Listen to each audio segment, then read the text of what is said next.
आखिर किस योद्धा ने चलाए थे भगवान श्री कृष्ण पर 12 घातक तीर? क्या हुआ जब महाभारत के युद्ध के बीच में भगवान श्री कृष्ण हो गए लहूलुहान? आज के वीडियो में हम आपको ये भी बताएंगे कि जब दुर्योधन घायल हालात में युद्ध के मैदान में पड़ा था तो मरने से पहले उसने श्री कृष्ण से क्या कहा था। दोस्तों, वीडियो शुरू करने से पहले अगर आपने अभी तक अनोखी दुनिया को सब्सक्राइब नहीं किया है तो जल्दी से कर लीजिए और बेल आइकन को प्रेस करना बिल्कुल ना भूलें। जल्दी से कमेंट्स में लिख दीजिए जय श्री कृष्णा और शुरू करते हैं अपना वीडियो। कहा जाता है कि महाभारत के युद्ध में भगवान श्री कृष्ण ने अर्जुन और दुर्योधन को 2 विकल्प दिए थे। एक कि भगवान कृष्ण जो कि निहत्थे होंगे उनको चुने, या फिर भगवान कृष्ण की नारायणी सेना को चुने जो कभी नहीं हारी थी। दुर्योधन ने नारायणी सेना को चुना और अर्जुन ने स्वयं भगवान श्री कृष्ण को। अब सवाल ये उठता है कि भगवान श्री कृष्ण तो निहत्थे लड़ने वाले थे, तो फिर आखिर वो कौन योद्धा था जिसने स्वयं भगवान श्री कृष्ण पर 12 तीर चलाए थे, यानी कि 12 घातक बाण छोड़े थे। तो आपको बता दें कि वो कोई और नहीं बल्कि स्वयं सूर्य पुत्र कर्ण थे। तो अब चलिए जानते हैं आखिर उस समय क्या हुआ था जो कर्ण को 12 तीर भगवान कृष्ण पर छोड़ने पड़े। ये बात है युद्ध के 17वें दिन की, जब कर्ण और अर्जुन आमने सामने थे। दोनों के बीच भयंकर युद्ध हो रहा था। दोनों योद्धा एक दूसरे पर कई सारी असीम शक्तियों का प्रयोग कर रहे थे, कई सारे घातक बाण चला रहे थे। कर्ण की रणनीति यह थी कि अर्जुन को खत्म करना है और अर्जुन चाहते थे कि वो कर्ण का खात्मा कर दें, क्योंकि दोनों में बचपन से ही प्रतिस्पर्धा थी। दोनों ही एक दूसरे को सर्वश्रेष्ठ धनुधारी मानते थे। फिर वो समय भी नजदीक आ गया जब कर्ण ने अर्जुन को हराने के लिए सर्प बाण चलाने का निर्णय लिया। इस बाण को कर्ण ने कई वर्षों से अर्जुन पर प्रहार करने के लिए रखा हुआ था। वास्तव में ये बाण एक पाताल लोक में अश्वसेन नाम के नाग का था, जो अर्जुन का परम शत्रु था। और उसकी शत्रुता का मुख्य कारण ये था कि खांडव वन में अर्जुन ने उसके पूरे घर को उजाड़ दिया था और जो सर्प वहां रह रहे थे उन्हें वहां से भगा दिया था।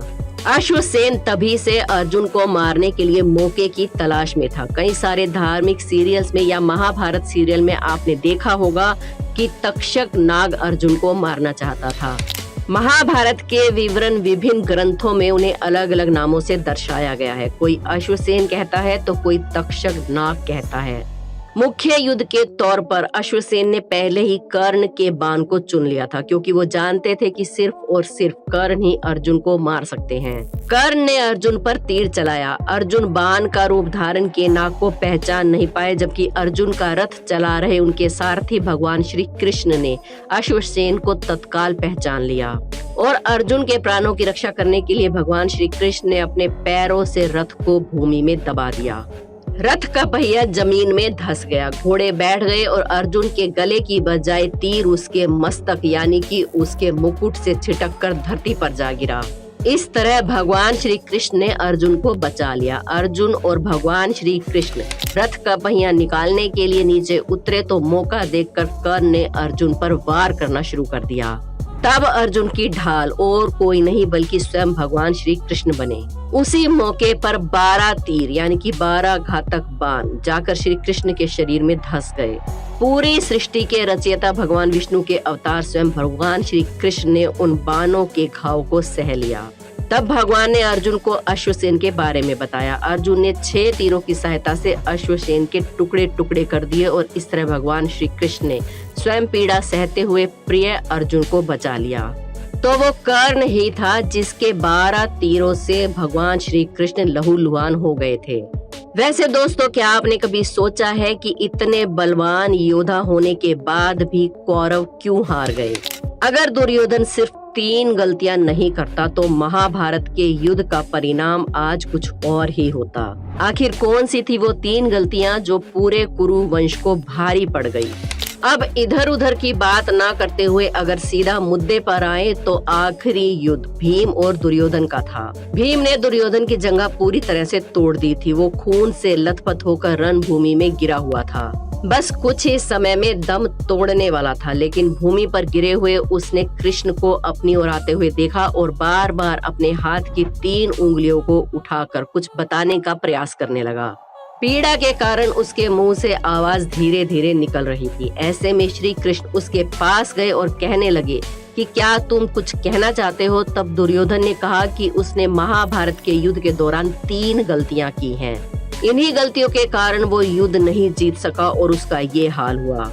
अगर वो पहले ही अपनी इन 3 गलतियों को पहचान लेता तो आज जीत कौरवों की होती और महाभारत के युद्ध का एक अलग ही निष्कर्ष निकलता।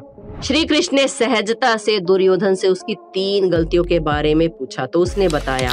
पहली गलती उसने ये बताई कि उसने स्वयं नारायण के स्थान पर उनकी नारायणी सेना को चुना। दोस्तों, ये तो हम आपको वीडियो की शुरुआत में ही बता चुके हैं कि दुर्योधन ने नारायणी सेना को चुना था और अर्जुन ने निहत्थे श्री कृष्ण भगवान को। दुर्योधन ने नारायणी सेना को इसलिए चुना क्योंकि उसे लगा कि निशस्त्र नारायण यानी कि स्वयं भगवान श्री कृष्ण कुछ नहीं कर पाएंगे और अगर वो कौरवों के पक्ष में उन्हें चुनता तो आज परिणाम कुछ और ही होता। अब उसे अपनी गलती समझ आ गई थी।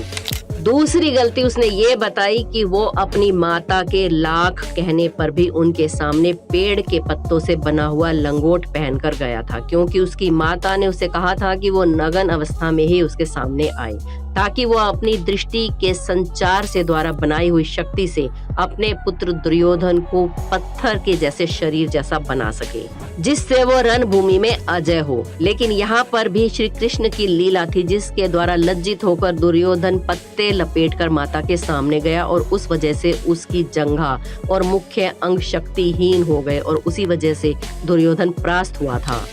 तीसरी और अंतिम गलती उसने ये की कि उसने युद्ध में आखिर में जाने की भूल की। यदि वो पहले ही युद्ध में जाता तो कई बातें समझ सकता था और शायद उसके भाई और मित्रों की जान बच जाती। उसे ये पहले ही पता चल जाता कि युद्ध में शुरू से अंत तक अश्वत्थामा को ही सेनापति बनाना था, लेकिन उसने ऐसा नहीं किया। अगर वो युद्ध भूमि में पहले ही उतर जाता यानी कि सबसे आगे रहता तो वो ये जान पाता कि आखिर कौन सा योद्धा कहाँ सही रहेगा, कहाँ पर वो किस योद्धा पर भारी पड़ सकता है। भगवान श्री कृष्ण ने विनम्रता से दुर्योधन की सारी बातें सुनी और फिर उन्होंने कहा, तुम्हारी हार का मुख्य कारण तुम्हारा अधर्मी व्यवहार और अपनी ही कुलवधू के वस्त्र हरण करना था। तुमने स्वयं तो अपने कार्यों से अपना भाग दिखा है दुर्योधन। श्री कृष्ण के कहने का तात्पर्य ये था कि तुम अपनी इन 3 गलतियों की वजह से नहीं हारे, बल्कि तुम अधर्मी हो इसलिए हारे। तुम अपनी ही कुलवधू के वस्त्र हरण करवा रहे थे, तुम पांडवों को नीच दिखा रहे थे, तुम्हें सिर्फ और सिर्फ तुम्हारा अहंकार ले डूबा है। दोस्तों, धरती पर जब भी अधर्म और अत्याचार बढ़ा है तभी भगवान ने अवतार लिया है। अभी तक भगवान ने 9 अवतार लिए हैं, लेकिन माना जाता है कि कलयुग के अंत में भगवान 10वां अवतार लेंगे। भगवान श्री कृष्ण को विष्णु का 8वां अवतार माना जाता है। विष्णु पुराण में भगवान के 10 मुख्य अवतार बताए गए हैं। वो 10वां अवतार कल्कि अवतार होगा, यानी कि भगवान स्वयं धरती पर आएंगे, लेकिन हम स्वयं भगवान को पहचान नहीं पाएंगे और कलयुग के साथ मिलकर हम भी भगवान से लड़ेंगे। हम ऐसा क्यों करेंगे? अगर आप इसके बारे में जानना चाहते हैं तो इस पर भी हमने एक वीडियो बनाई है जो हमारे चैनल पर मौजूद है, जिसका लिंक हम वीडियो के नीचे डिस्क्रिप्शन बॉक्स में दे देंगे। आप वहां से जाकर वीडियो देख सकते हैं। दोस्तों, वीडियो पसंद आई हो तो एक लाइक जरूर करें। हमारे चैनल अनोखी दुनिया को सब्सक्राइब करके बेल आइकन प्रेस करना ना भूलें। कमेंट्स में जय श्री कृष्णा जरूर लिखें। कल फिर मिलते हैं एक और नई वीडियो में। जय श्री कृष्णा।